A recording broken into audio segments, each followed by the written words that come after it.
This will be video number 1 for section 5.2.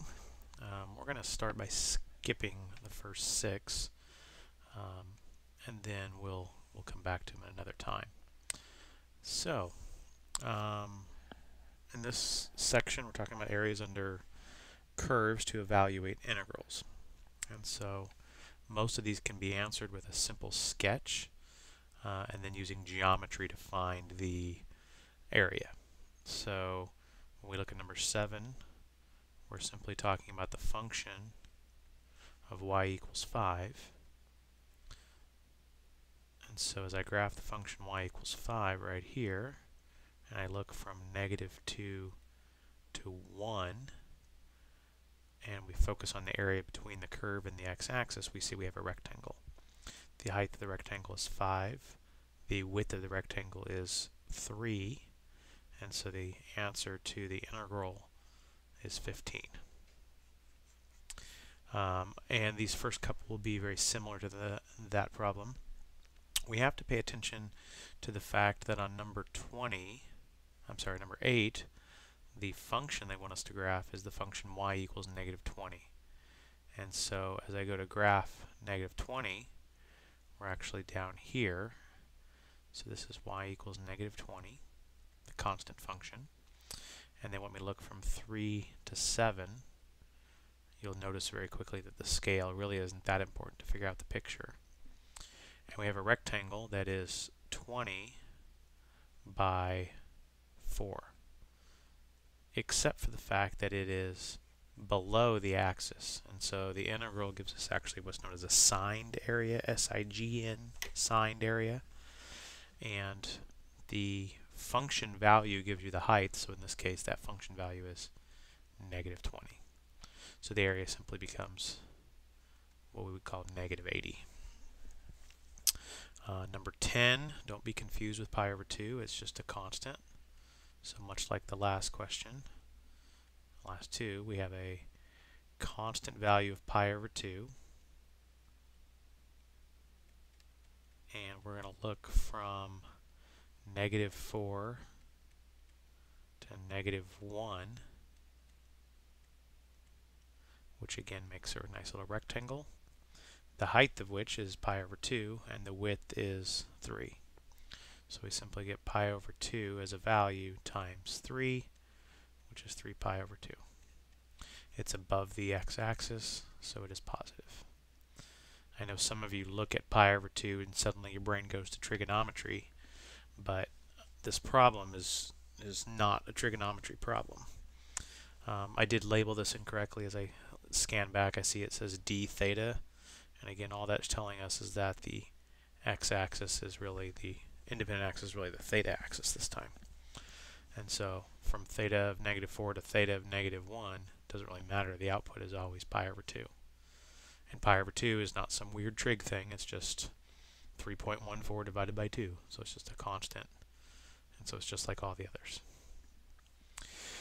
And then likewise on number 12, some of you look at all these square roots and think it's going to be something much more difficult. In reality, the square root of 2 is just some irrational number, but it is a constant, so let's say it's right here. So this is y equals the square root of 2. And we're going to go from an x value of square root of 2, which I'll just say is right about here, to an x value of the square root of 18.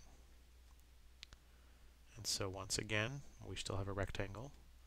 This time the height is going to be the function value of square root of 2, and the width is simply going to be the distance from root 2 to root 18. And just like you would do on any of these problems, like here we said up on number 8, we said the length was 4. And how did we get that? We did 7 minus 3. So the length here is simply going to be the square root of 18 minus the square root of 2. And we don't have any way of combining that together. There is no, well, I guess unless we simplify the square root of 18, which we could certainly do. So the area simply becomes the height, the square root of 2, times the square root of 18 minus the square root of 2. So doing the distributive property, I get the square root of 2 times 18 is 36, minus the square root of 2 times the square root of 2 is 2. So my area becomes 6 minus 2, which, if I haven't made a mistake, should be 4.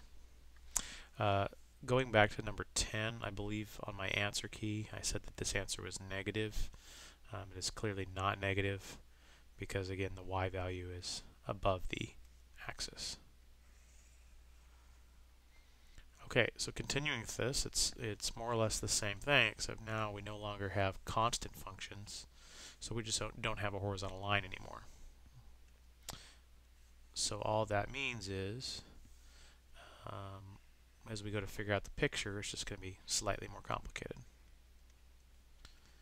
Alright, so we have the x and y axis, and they're simply asking me to graph the function y equals, and again I wouldn't read it that way, that's just a slope of a half. So I know that my y-intercept is going to be 3, and again the scale really isn't important, just the picture, and a slope of a half is going to go up this way. Looks like I better carry it a little further here. So they want me to look from -2 to 4. So as I draw this picture, I have a trapezoid. And the area is 1/2 height, base 1 plus base 2. The height is defined as the distance between the two bases, which are the parallel sides. And so I get area equals 1/2 of 4 minus a -2, 6 of base 1 plus base 2. So that's just going to be the value of the function at -2 and 4. So how do we find what it is? We simply go back and plug it into the equation. So I plug in 4. 1/2 of 4 is 2. 2 plus 3 is 5. So that's one of the bases. The other base is -2 times 1/2 is -1 plus 3 is 2. So that gives me an area of, let's see, 7 and 1/2 of 6 is 3. So 21. And so the answer is 21. Number 14 is going to be pretty similar. This time, my y-intercept is up at 4, and my slope is -2. So I'm going to go down this way, and they want me to look from 1/2 to 3/2. And so this gives me another trapezoid. At 1/2, the height of my trapezoid, height of the function, is -2 times 1/2, which is -1 plus 4 is 3. Plug in 3/2, and I get -3 plus 4, I get 1. And the distance from 3/2 to 1/2 is going to be 2/2, or 1. So I'm going to get area equals 1/2 times the height, 1, times base 1 plus base 2. So I get 1/2 times 4, which is 2. And that's my answer. Moving on. I have problem 15, and as we've discussed in class, anything that looks like this is actually a semicircle. So this is a semicircle centered at 0, 0 with a radius of the square root of that number. So in this case, 3. And you can find that picture. You don't have to know it's a semicircle, although I guess it'd be hard to be sure it was a semicircle. But as you plug numbers in here, you see that if I plug in 3, I get 0. If I plug in -3, I get 0. If I plug in 0, I get square root of 9, which is 3. Still not a perfect evidence, but certainly lending us to the idea that it is a semicircle. So we just need to find the area under this function, and it's a semicircle with a radius of 3. So I know that a circle is pi r squared, and so we want 1/2 of that. So area equals 1/2 of pi times 9. So the answer is 9/2 pi. And I think we'll stop this video at 10 minutes and pick it up with the next one.